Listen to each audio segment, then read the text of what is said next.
Sistema Closed Caption. Este programa fue financiado con recursos del Ministerio de la Salud. RTVC Noticias del Mediodía. Mucha atención, que hace pocos minutos fueron revelados 3 retratos hablados de los hombres que serían los autores materiales del atentado de la mañana de este martes en cercanías del aeropuerto Camilo Daza de Cúcuta y que dejó 3 personas muertas, entre ellas 2 policías. Según el ministro de Defensa, el Frente 33 de las disidencias de las FARC sería el responsable del ataque terrorista. Las autoridades ofrecen una recompensa de hasta 100 millones de pesos por información de estas personas. Miren la vida. No puedo dar datos exactos, pero ya tenemos identificaciones plenas de algunas personas, también unos datos técnicos sobre un elemento encontrado que va a ser determinante en esta investigación para el esclarecimiento, y 3 retratos hablados.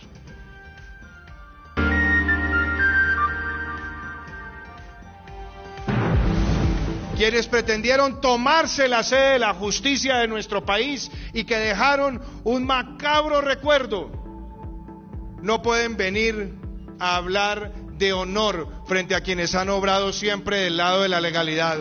Solidaridad con las familias de los policías asesinados en Cúcuta. Desde el presidente de la República hasta los habitantes de la ciudad se han unido en torno a la tarea heroica de los uniformados. Esta era una imagen esperada en la frontera entre Colombia y Ecuador. Desde hoy se habilitó el paso del transporte de carga por esa zona del país. Quedó en firme el salario mínimo para el 2022. Los trabajadores recibirán 1 millón de pesos más el subsidio de transporte, que se pactó en 117.172 pesos.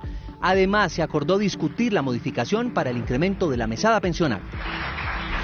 Informe de la ONU señala que 28 asesinatos en medio de las protestas del paro nacional de este año son responsabilidad de la fuerza pública.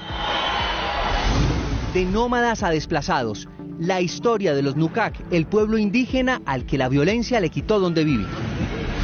En noticias de las regiones, alarmante cifra de maltrato intrafamiliar. En lo corrido del año se han reportado 6.851 casos en Medellín. Además, en Bogotá, una mujer recibió un disparo en el rostro cuando le robaron el celular. Somos el noticiero de las regiones. Más de 40 barrios de Barranquilla y Soledad estarán sin servicio del agua. Les contaremos cómo afrontarán el corte. Junior busca el milagro de llegar a la Libertadores ganándole a Nacional y esperando que el Cali no sume en lo que le queda. Y Sergio Kun Agüero se retira definitivamente del fútbol. Todo en nuestra sección deportiva. Con él he decidido dejar de jugar al fútbol.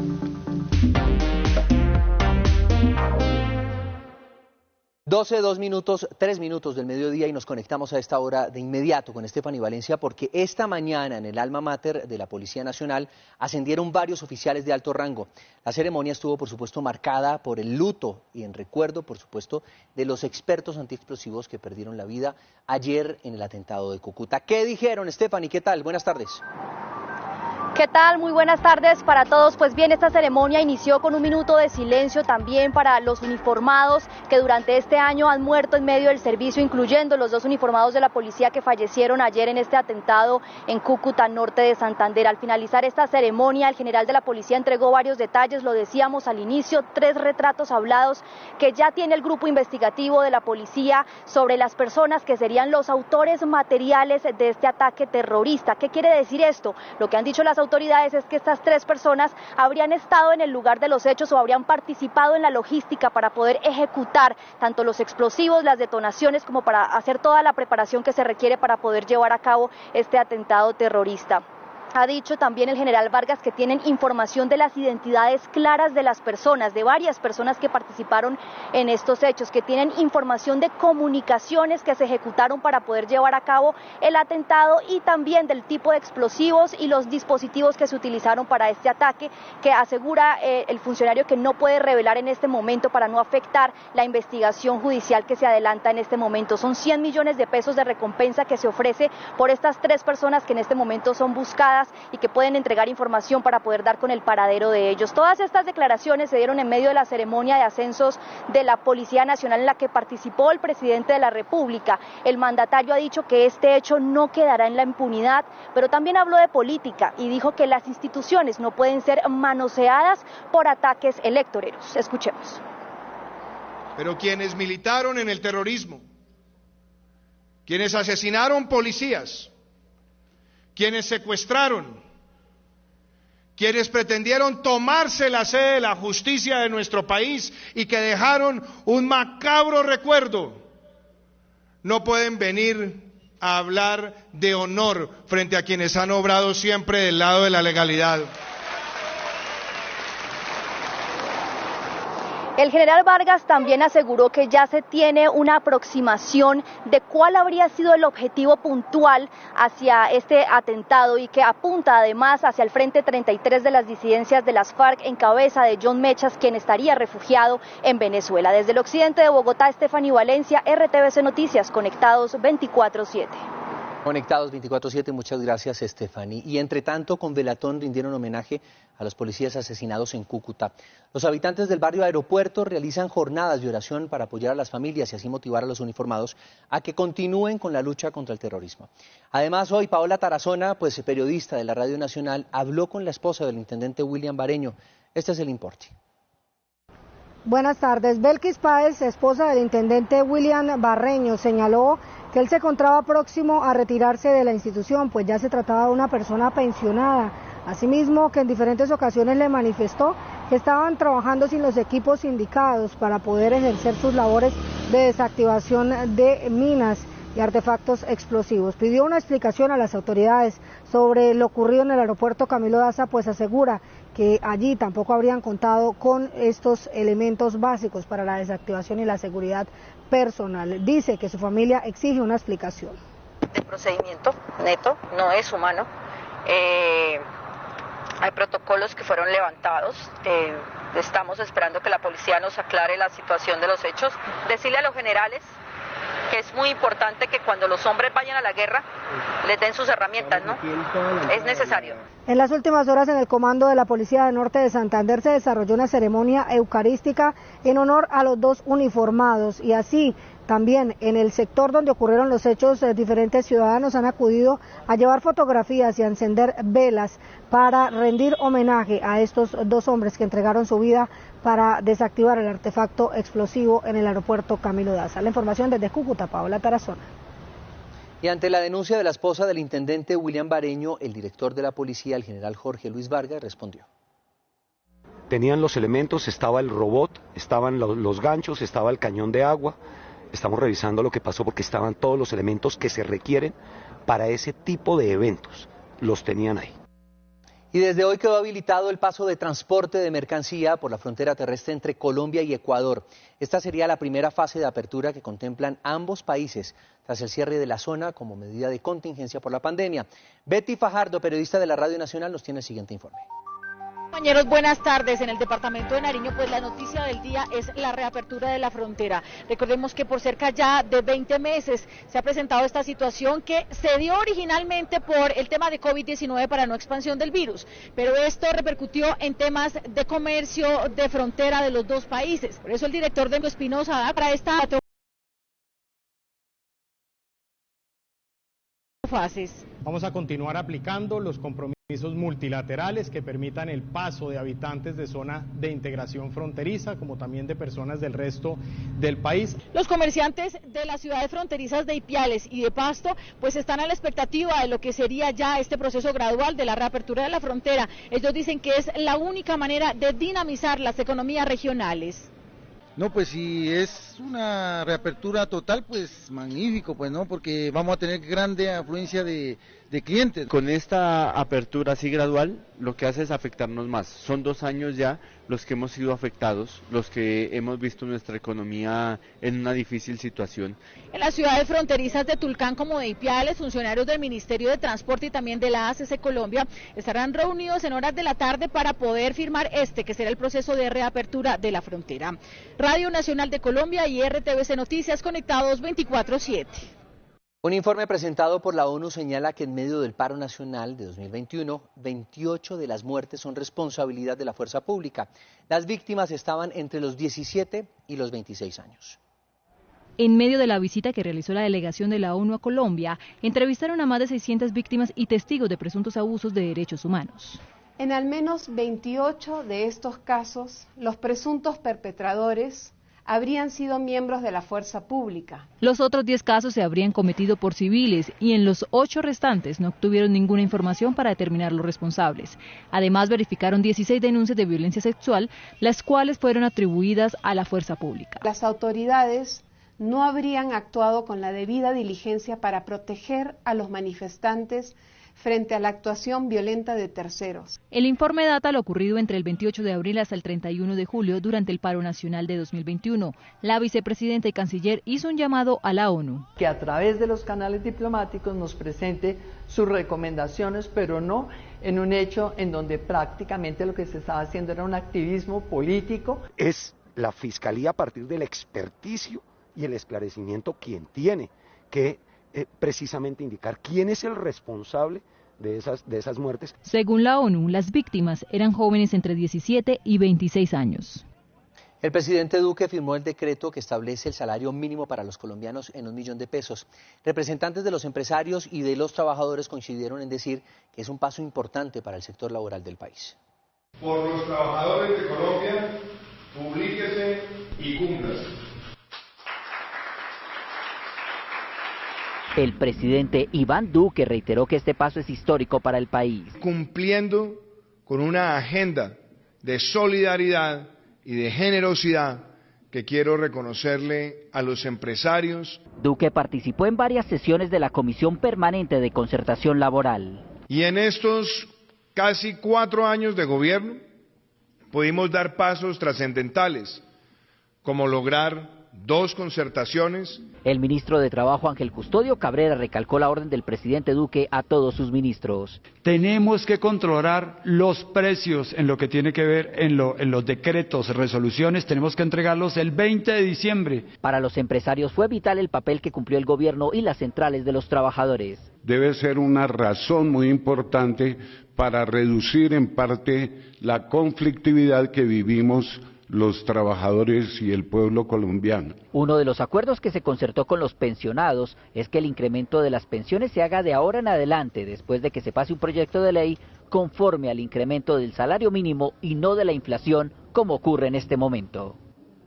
Y fue archivada la investigación en el Congreso contra el presidente Iván Duque por su presunta vinculación con la ñeñe política. La Comisión de Acusaciones de la Cámara de Representantes, con 12 votos a favor y 2 en contra, aprobó el archivo al proceso investigativo que se adelantaba contra Duque por su presunta vinculación en la compra de votos durante la contienda electoral por la presidencia de 2018. El archivo fue solicitado por varios congresistas que argumentaron que no había evidencias o pruebas que vincularan al hoy primer mandatario de la nación con compra de votos en La Guajira, con supuesto auspicio del ganadero José Ñeñe Hernández. Y el fenómeno de la violencia sigue impactando negativamente a varios grupos de colombianos en diferentes partes de nuestro país. Al menos 1.122 hectáreas han perdido el área de los indígenas Nucac por cuenta de la deforestación que causa el cultivo de coca. Más de 3 décadas de desplazamiento lleva resistiendo este pueblo indígena. Nos sacaron la guerra. La guerra, esa que se volvió rutina de norte a sur, de oriente a occidente en Colombia, nos removió hasta la pequeña, pero latente e invaluable existencia indígena en el país. Sí, nosotros venimos a buscar la comida. De nómadas a desplazados, los Nucac, nuestro pueblo trasegante y que nos conecta con los primeros pobladores de este biodiverso país, hoy se valen de su talante caminante para escapar. Renuncian a su selva desde que durante 33 años colonos y grupos armados decidieron volcarles su conexión territorial, cuando irrumpieron en su terruño escogido, la espesura del Guaviare. Todavía los jóvenes, incluso que no sepan cazar, les gusta eso, ¿sí? Los niños escuchan de eso, lo que no tienen y quienes están allá son las condiciones para hacer eso. Y es que de tenerlo todo, con cada kilómetro recorrido, entre más lejos de casa y más cerca de las ciudades están, se les diluye la vida, la herencia, la cultura, se trastoca la cosmovisión. Pues la institución no ha podido, digamos, llevarlos porque falta hacer un desminado o falta hacer un despliegue total de garantías. No en vano, Naciones Unidas, en su más reciente informe sobre la dimensión humanitaria en Colombia, habla de un aumento sostenido de desplazados, donde sin duda, ahí sí los NUCAC encuentran lugar, en las cifras, pero no en su tierra.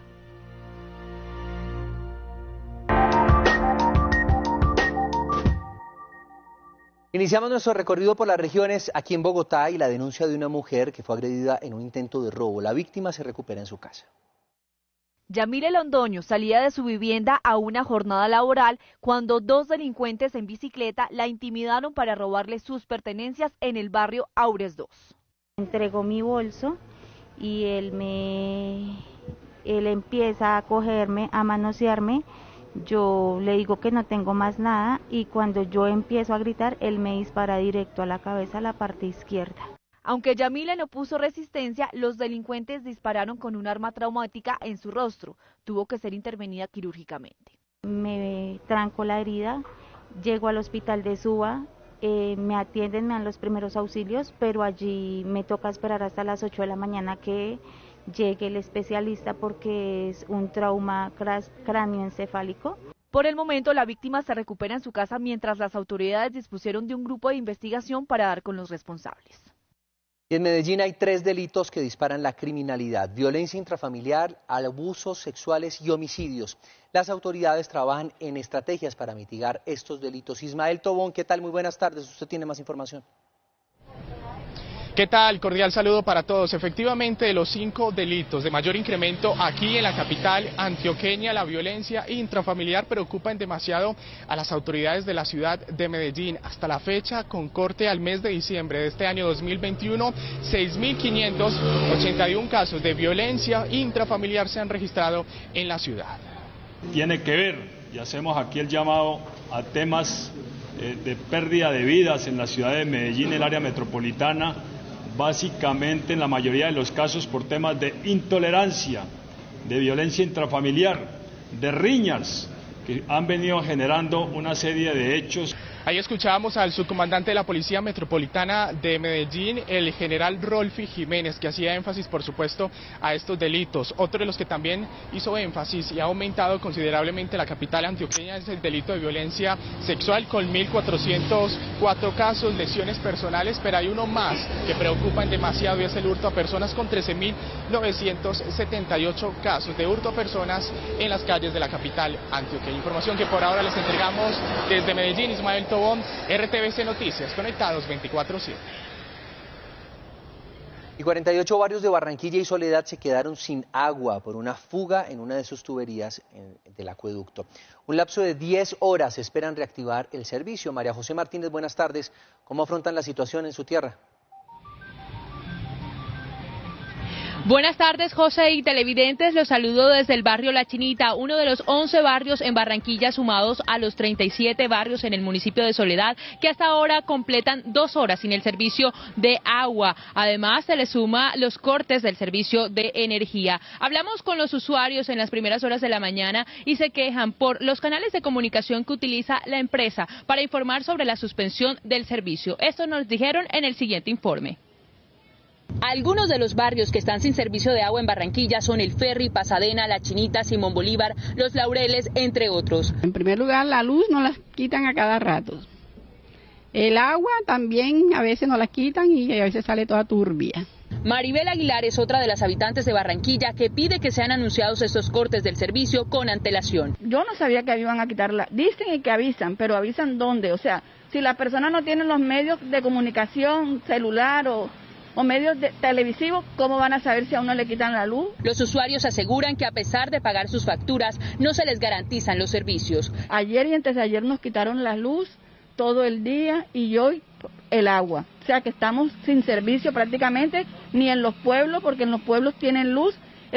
Seríamos como en un caserío. La empresa prestadora del servicio indicó a través de un comunicado que el motivo de la suspensión son trabajos de reparación de una fuga en una tubería del acueducto distrital y espera restablecerse el servicio en 10 horas. La empresa prestadora de servicio ha informado que la suspensión no se trata de toda la totalidad en los barrios, sino por sectores, y que por la dificultad del terreno en estos momentos están ejecutando las labores a través de retroexcavadoras. Es la información desde Barranquilla para RTVC Noticias, conectados 24/7. Y tenemos oportunidades para conductores de camión. Una importante compañía irlandesa en articulación con el SENA está ofreciendo 50 vacantes para trabajar en Dublín. Ya les contamos de qué se trata y cómo pueden aplicar. En oportunidades para que conductores de camión trabajen en Dublín, Irlanda, vaya a la página www.agenciapublicadeempleo.sena.edu.co. Allí debe dar clic sobre la sección Personas y luego ingresar a la parte inferior a Convocatorias Internacionales y escoger la oferta de Irlanda. Ojo, porque antes de empezar cualquier proceso debe crear un usuario y contraseña para registrar sus datos. Al ingresar le aparecerán las generalidades y los requisitos como ser bachiller, tener conocimientos sobre mecánica de vehículos pesados y transporte de mercancía, contar con mínimo 5 años de experiencia en el área y adicional tener pasaporte vigente. Atentos porque son 50 vacantes con un contrato a término fijo por 2 años, con un salario de aproximadamente 8 millones de pesos. En caso de ser seleccionado, el empleador le indicará las condiciones y requisitos de viáticos para desplazarse hasta donde se ejecutará la vacante. Recuerde que la convocatoria va hasta el 22 de enero del 2022. Y muy importante, si quiere seguir informado 24/7, nos encuentra en todas nuestras redes sociales como RTVC Noticias.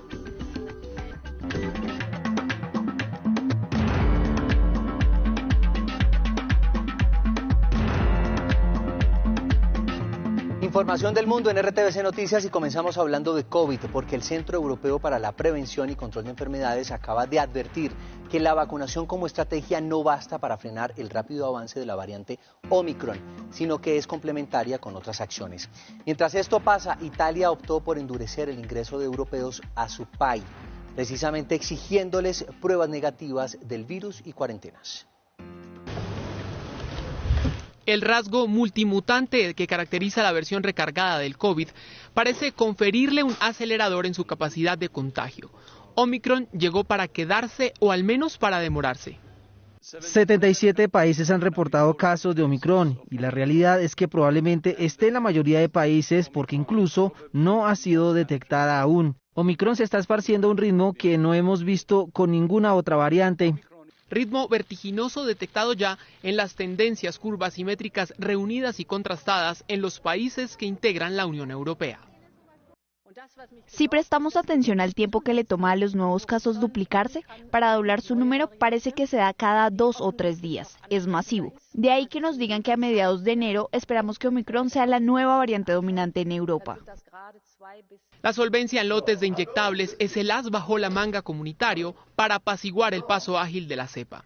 Como estas niñas y niños alemanes, varios países emprendieron la inmunización de este grupo etario, el de entre 5 y 11 años de edad. Este es el ritmo impuesto al mundo a 2 años de la vigencia que se rehúsa a ceder el SARS-CoV-2 y sus versiones, que a Estados Unidos ya le arrebatan 800.000 vidas, que tocan fibras como recordatorio permanente de la agresividad de este virus. Y fíjense en estas imágenes, porque con este acto simbólico en México, familiares y activistas sientan una voz de protesta por los 95.000 desaparecidos que hay en el país. Con los rostros de sus seres queridos en esferas colgantes en el Jardín de la Memoria al oriente de Ciudad de México, estas personas llaman la atención del gobierno para que aborde la situación en la que se pierde el rastro de miles de personas sin explicación aparente. Marca esto. Y a todas las personas de la alcaldía, Brigada Nacional de Búsqueda.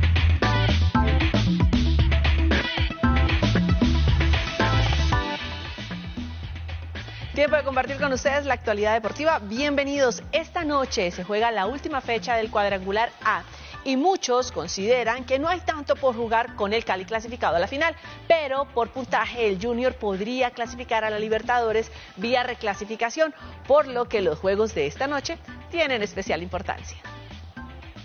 No es una fecha tan por cumplir, aunque ya hay finalista y medio para la liga. Están pendientes 2 plazas a la Copa Libertadores del 2022, sea a fase de grupos ganando el título o a fase clasificatoria por reclasificación. Y ahí entra Junior, soñando con ganarle a Nacional esta noche y esperando que el Cali no sume ni un punto de los que le quedan. Nosotros vamos a entrar a la cancha a ganar, por más que no nos alcance para ir a una final, vamos a entrar a hacer lo nuestro. Nacional, ese sí, solo juega por remendar un poco su maltrecho orgullo, porque será Colombia 4 en la Libertadores, pase lo que pase. Hoy tenemos al frente un partido muy importante para terminar bien. En el Cali la euforia es apenas lógica por el paso a la final. Todos juntos, desde hinchada hasta jugadores y cuerpo técnico. Sumando un punto, estarán en la Copa, mínimo como Colombia 3. La clave ha estado en saber que primero está el equipo que por encima de cualquier individualidad. Claro, si el Cali es campeón será Colombia 2. Pero si la Estrella la gana el Tolima, Millonarios estará en fase de grupos y el Cali en clasificatorio. No parece, pero hoy también se juegan cosas importantes. El jugador argentino Sergio Kun Agüero confirmó que se retira de la actividad futbolística profesional. La enfermedad le impide continuar con su carrera profesional tras ganar títulos en Inglaterra y la Copa América Mundiales. Bueno, nada, esta conferencia es para comunicarle que he decidido dejar de jugar al fútbol.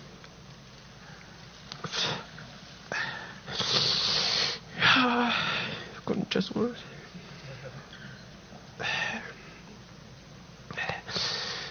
Bueno, que he decidido dejar de jugar al fútbol profesional y nada, es un momento muy duro.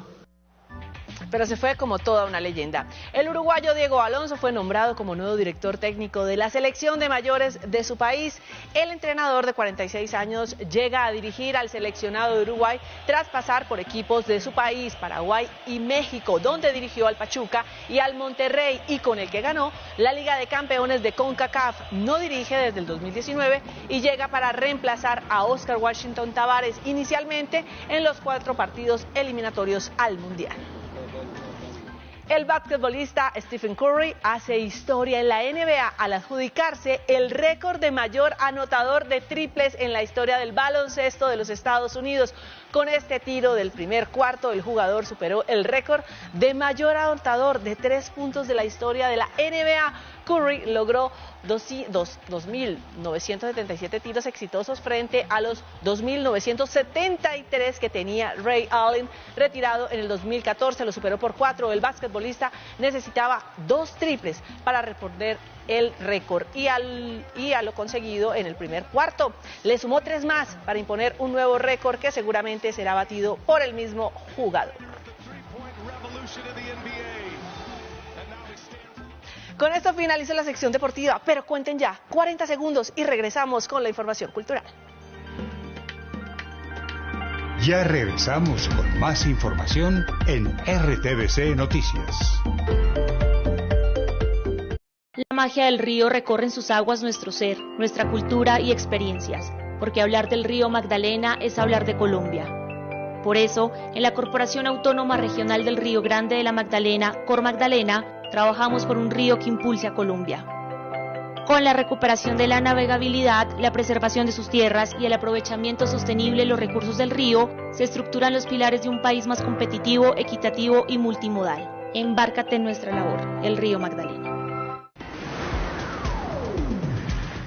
Estás viendo RTVC Noticias, emisión mediodía.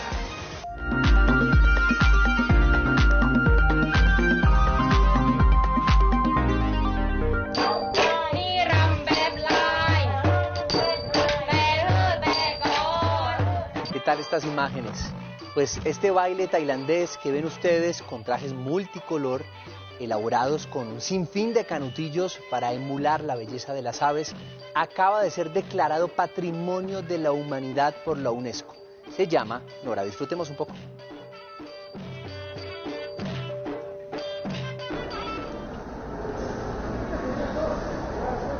Pero no fue el único. En nuestra región los saberes asociados a la tradición de alfarería de una tribu amazónica peruana también fueron evaluados y elevados a ese tipo de estatus patrimonial.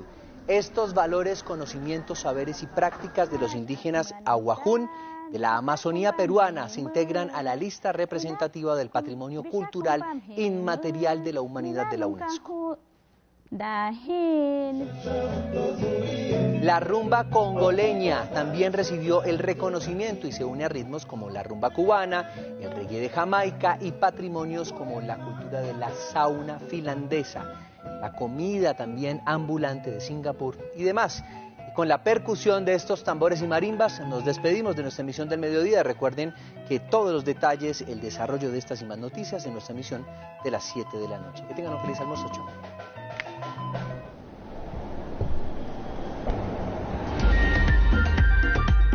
RTBC Noticias del Mediodía.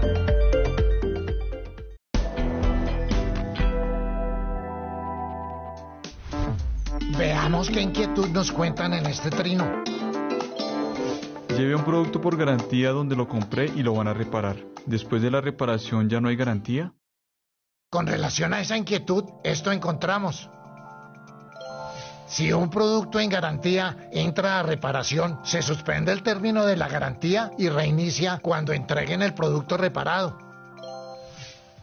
Aquí contamos lo que nos están contando que pueda servir para estar atentos y no comer cuento, tal cual.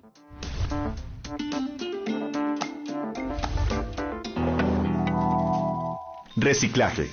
Residuos aprovechables. Los residuos de plástico, cartón, vidrio, papel y metal son aprovechables y deben separarse para ser reciclados. Asegúrese que estén secos y vacíos. Atención empleador. Postúlese para beneficiarse de incentivos por generar nuevos empleos. Reciba un aporte mensual del 25% de un salario mínimo por contratar jóvenes entre 18 y 28 años, 15%